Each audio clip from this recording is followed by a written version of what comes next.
બગદાણા વિભાગમાં એસઆઈટીની રચના બાદ હવે તપાસ તેજ બની છે।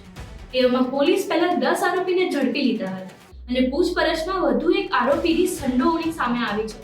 આ પૂછપરછ બાદ પોલીસ હવે અન્ય એક આરોપીની ધરપકડ કરી આરોપીની સંખ્યા હવે 11 પહોંચી છે। બગદાણા વિભાગમાં 10 આરોપીની પૂછપરછ બાદ દિનેશ ઉર્ફે દાદુ સોલંકીને ઝડપી લેવાયો છે। હવે આ મામલે કોઈ અન્ય ખુલાસા થાય છે કે નહીં તે જોવાનું રહ્યું। નમસ્કાર, તમે જોઈ રહ્યા છો ચક્રવાત ન્યૂઝ। હું આપની સાથે પૂજા। ચક્રવાત ન્યૂઝ।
મુંબઈના એક ડાયરાથી શરૂ થયેલો વિવાદે બાદમાં હિંસક સ્વરૂપ ધારણ કર્યું છે।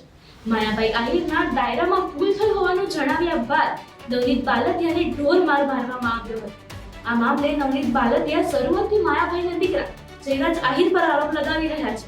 એવામાં કોળી સમાજના નેતા અને કોળી સમાજના આગેવાનો દ્વારા વિરોધ બાદ સમગ્ર મામલે એસઆઈટીની રચના કરવામાં આવી હતી અને આ મામલે 11 આરોપીને ઝડપી લેવાયા છે।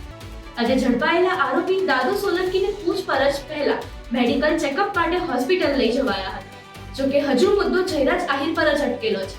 કોળી સમાજ અને નવનીત બાલદિયા દ્વારા હજુ પણ જયરાજ આહિરને આડે હાથ લઈ રહ્યા છે।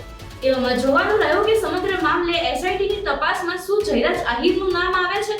11 આરોપીની પૂછપરછમાં શું જયરાજ આહિરની દિશામાં કોઈ પુરાવા મળે છે। આ મામલે જયરાજ આહિરનું નામ ખુલે છે। આ મામલે શું નવું રાજકારણ થાય છે તે જોવાનું રહ્યું।